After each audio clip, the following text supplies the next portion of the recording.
नमस्कार, मैं विवेकानंद सिंह एक बार फिर आपके बीच लेकर आया हूँ सक्षमता 2.0 के लिए मैथ्स के कुछ सवाल। वैसे सवाल जो पिछले सक्षमता परीक्षा में पूछे जा चुके हैं, उनका हल, उनका समाधान या उस पैटर्न पर अन्य सवाल। इसके साथ ही साथ ये वो सवाल होंगे जो बिहार सरकार के बीपीएससी, एसएससी जैसे प्रतियोगिता परीक्षाओं में गणित में पूछे जा सकते होंगे, लेकिन फोकस हमारा सक्षमता 2.0 पर ही है। तो मेरे इस वीडियो को अंत तक अवश्य देखें, सारे सवालों का हल करें और उसके हिसाब से आप तैयारी करें ताकि आप अपने प्रतियोगिता परीक्षा में सफल हो सकें। तो मेरे वीडियो को अंत तक अवश्य देखें। पहले प्रश्न के रूप में हम देखते हैं, एक वैक्यूम क्लीनर पर लागत मूल्य से 30% अधिक मूल्य अंकित कर 24% की छूट दी गई, लाभ या हानि प्रतिशत क्या होगा? ये लाभ हानि का सवाल है। तो हम देखते हैं क्या कि उसका जो है कीमत नहीं बताया गया है, बस दिया गया है कि इस पे जितना एमआरपी है, एमआरपी जो है उसके लागत मूल्य से 30% अधिक लिख दिया गया, अंकित कर दिया गया उस, और अंकित मूल्य पर फिर 24% की छूट दी गई।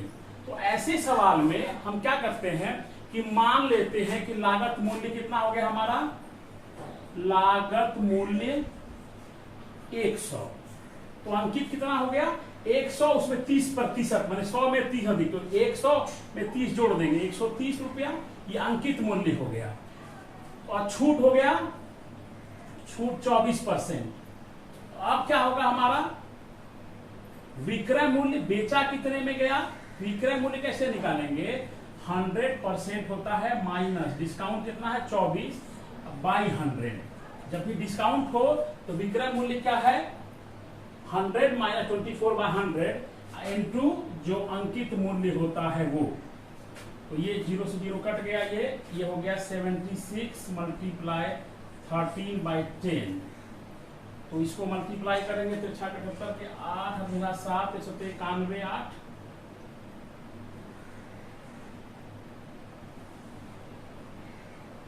91 और 7 98 और 10 से डिवाइड करना है, तो मतलब 98.8 ये हो गया उसका विक्रय मूल्य। और हमारा लागत कितना था, लागत था हमारा 100 रुपया और बेचा कितना में 98.8 में।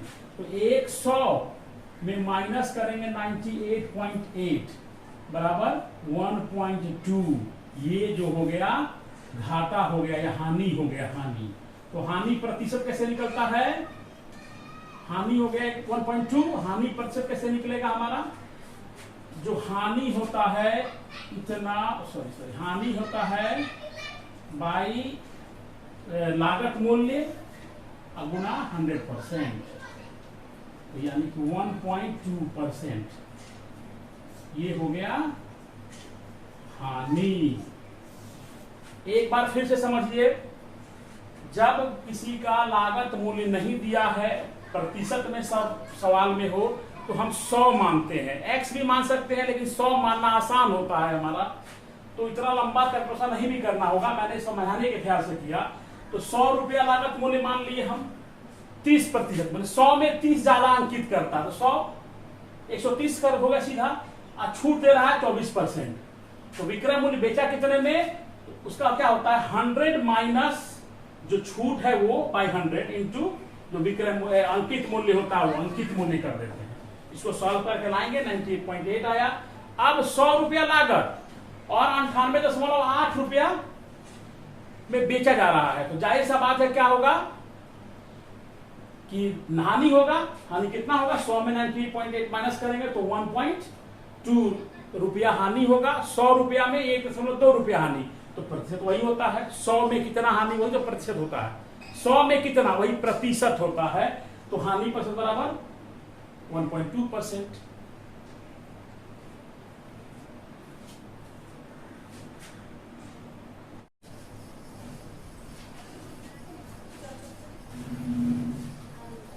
उसी तरह का सवाल मैं एक और आप लोग को दे देता हूं कि इसमें निकालिए शॉर्ट फॉर्म में निकालने के लिए कि एक वैक्यूम क्लीनर पर लागत मूल्य से बस मैंने परसेंटेज को चेंज किया है कि अंकित मूल्य से 20% ज्यादा किया गया और 15% की छूट दी गई, तो लाभ हानि क्या होगा। एकदम आसान सा है, सेम वैसा ही सवाल है, इसको आप लोग बना करके देखिएगा, वैसे हम सॉल्व कर देते हैं। कितना हो जाएगा, लागत मूल्य वही मान लिया 100, तो अंकित मूल्य 120 और छूट कितना है 15%, तो विक्रय मूल्य क्या हो जाएगा 100 माइनस छूट बटे 100 गुना 120, ये कट गया, कितना हो गया 85/10 × 12, ये 2 से घटा देंगे 6 बार में, 2 से घटाएंगे 5 बार में, 17 बार में, 102 रुपया में। अब ये कितने में बिका 102 रुपया में, 102 रुपया में। लागत मूल्य कितना था 100 और 102 रुपया में बिका, तो फायदा हुआ, लाभ हुआ 2 रुपए का। कितना रुपए का लाभ हुआ, लाभ हो गया 2 रुपए का। तो चूंकि हमने माना ही था लागत मूल्य 100 रुपया, तो 100 रुपया में कितना लाभ 2 रुपया, तो लाभ प्रतिशत क्या हो जाएगा 2%, 2% का लाभ होगा। अगला प्रश्न है, किसी पंचभुज के सभी अंतःकोणों का योग कितना होता है। मैंने अपने पिछले वीडियो में ही बताया था कि किसी भी बंद आकृति, चतुर्भुज हो, पंचभुज हो, षष्ठभुज हो, किसी भी आकृति का जो अंतःकोणों का योग निकालने का फॉर्मूला मैंने पहले भी बताया था। फॉर्मूला क्या बताया था मैंने कि n मतलब क्या हो गया, भुजाओं की संख्या, आर्म्स, नंबर ऑफ आर्म्स, कितने आर्म भुजाएं हैं उसमें, n-2 करके उसमें 180 डिग्री से मल्टीप्लाई कर देना है, यही फॉर्मूला है।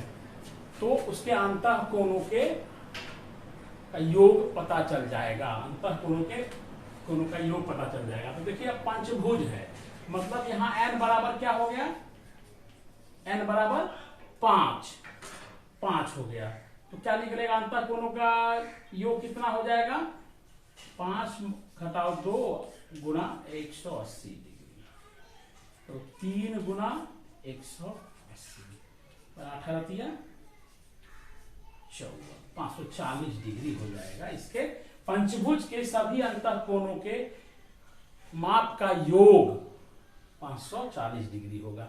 यही अगर षष्ठभुज होता तो क्या करते हम, 6 माइनस 2 को गुणा कर देते 180 से, तो 4 गुना 180 बराबर 720 डिग्री होता। ठीक है, समझ में आ गया। किसी भी पंचभुज, चतुर्भुज, त्रिभुज, षष्ठभुज या कितनी भी भुजाओं का n भुजाओं के सभी भुजाओं वाले बंद आकृति के अंतःकोणों के माप का योग कितना होगा, तो भुजा में 2 घटाकर 180 से गुना कर दीजिए। यह बहुत सारे प्रतियोगिता परीक्षाओं में पूछा जाने वाला बहुत महत्वपूर्ण सवाल है, इसको ध्यान से याद रखिएगा। अगला प्रश्न, समबाहु त्रिभुज के प्रत्येक कोण की माप होती है। अच्छा, सबसे पहले त्रिभुज के सभी कोणों के माप का योग कितना होता है। अभी पिछले सवाल में मैंने आपको बताया कि n-2 × 180 डिग्री, तो कितना हो गया 3। त्रिभुज में 3 भुजाएं होती हैं, 3 घटाओ 2 गुना 180 बराबर 1 गुना 180 बराबर 180 डिग्री। तो त्रिभुज के तीनों कोणों का माप कितना होगा 180 डिग्री। ये तो निकाल ली हम लोग पिछले प्रश्न के हिसाब से, उस आधार पर n-2 × 180 डिग्री के फॉर्मूला से हम निकाल लिए।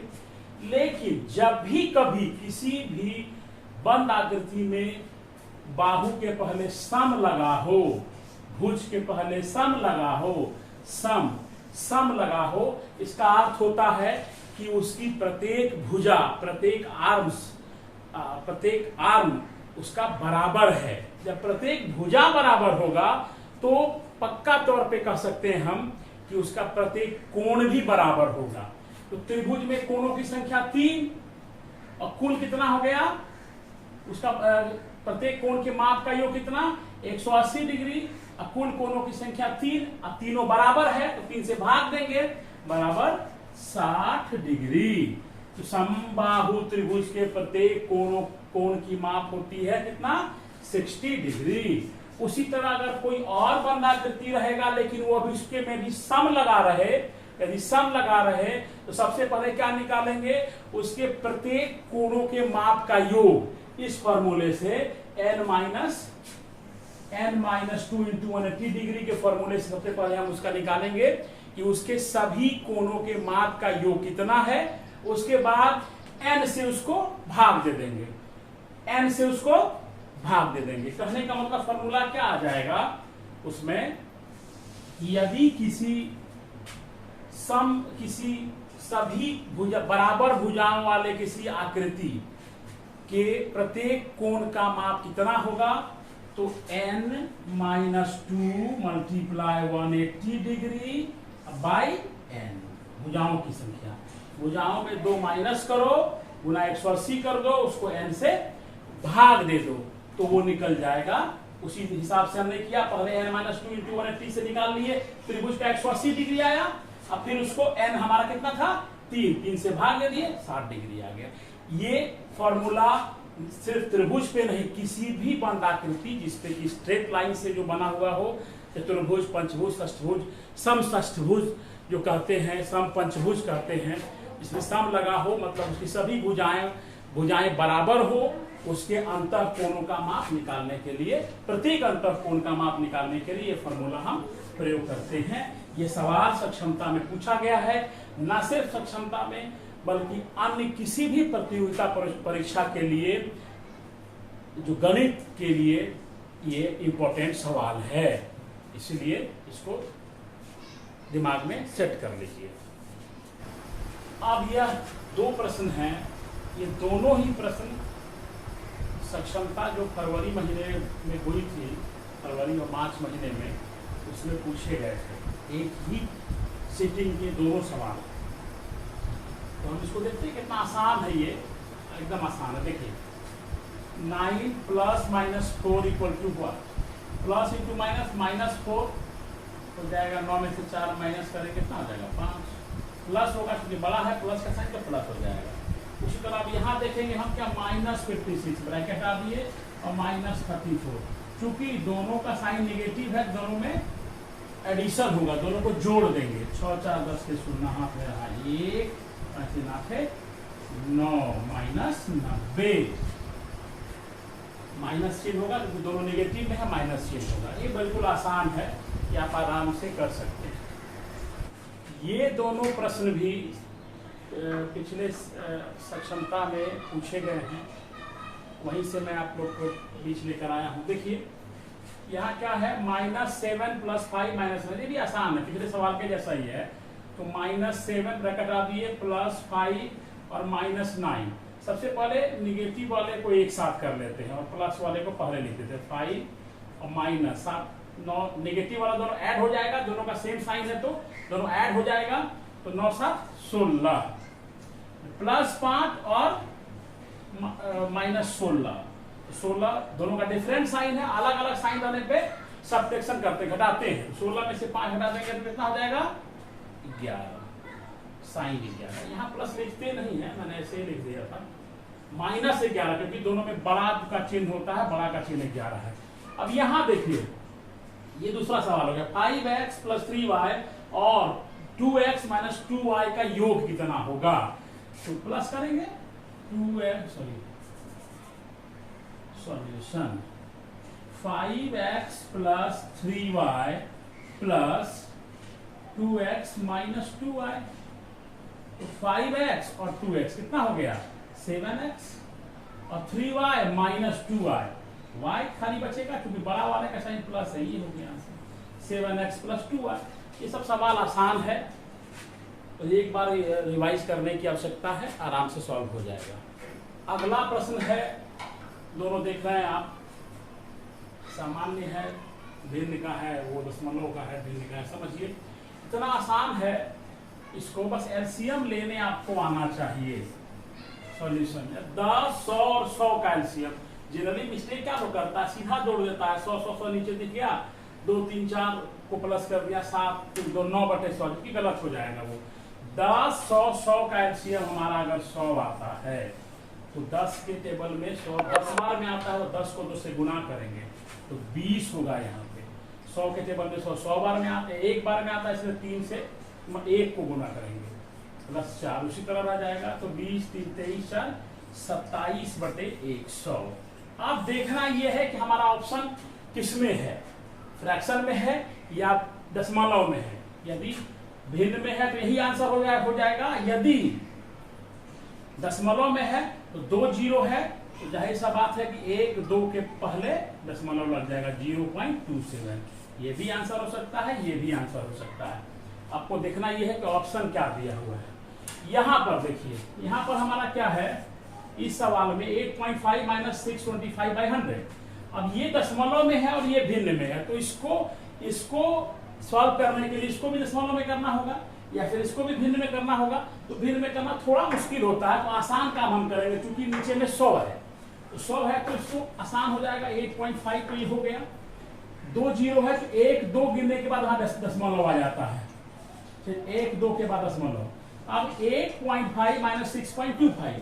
जनरली जिसका गणित थोड़ा कमजोर होता है, वो गलती क्या करते हैं कि यही 5 में यहाँ 25 को माइनस करते गलती होती है, जबकि ऐसा नहीं करना है। हमको करना क्या होता है, 8.5 पॉइंट के नीचे पॉइंट लिखा जाता है। ये बहुत बड़ा टेक्निक है, जो लोग मिस्टेक करते हैं अक्सर, पॉइंट के नीचे पॉइंट लिखेंगे। तो यहाँ क्या आ गया 6 और यहाँ 25। अब यहाँ इसके ऊपर कुछ नहीं है, तो हमको पता है कि दशमलव के बाद हम अपनी मर्जी से 0 लगा सकते हैं, सिर्फ 0 लगा दिए। अब ये आसान हो गया माइनस करना, ये 25 आएगा, यहाँ 2 आएगा, मतलब 2.25 इसका आंसर हो गया। ये हो गया आंसर इसका।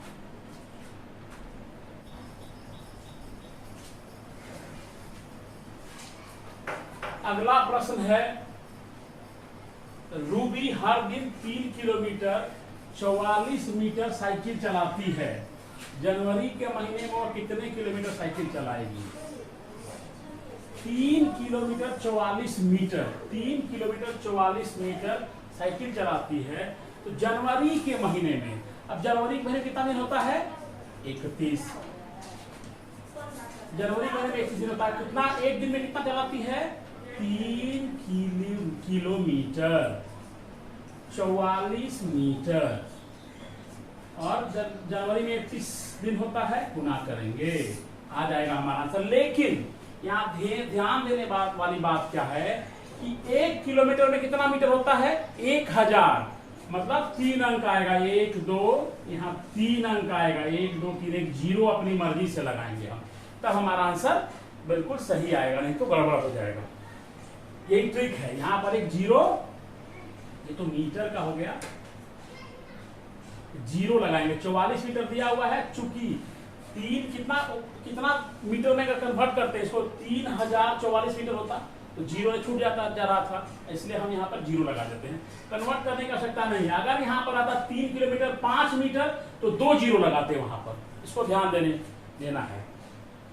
तो अब क्या हो गया, गुना कर देंगे, सीधा 1 से गुना करेंगे तो वही आ जाएगा 4 4 0, और इधर 3 से गुना करेंगे, 1 छोड़ के करेंगे, 4 3 12 के 2 हाथ में रहा 1, 4 3 12 1 13 के 3 हाथ में रहा 1, 3 0 कुछ नहीं, 1 3 3 9, 4 4 2 6 3 4 94 किलोमीटर, ये 94 किलोमीटर और 364 मीटर, यही आपका आंसर हो जाएगा। 94 किलोमीटर 364 मीटर। बस इसको ध्यान देना है कि इसी में ट्रिक है। अगर 2 डिजिट है तो 1 0 लगाएंगे, 1 डिजिट है तो 2 0 लगाएंगे, इसको 3 डिजिट पूरा करना है, 0 लगा करके आपका आंसर बिल्कुल सही आएगा। बाकी सीधा सिंपल गुना है, कोई अंतर ही नहीं है इसमें। लेकिन यहाँ अगर 0 नहीं लगाएंगे तो आपका सब गड़बड़ हो जाएगा। ये इसको 3 अंक, क्योंकि किलोमीटर और मीटर में 1000 मीटर बराबर 1 किलोमीटर होता है, इसलिए यहाँ 3 अंक लगाएंगे।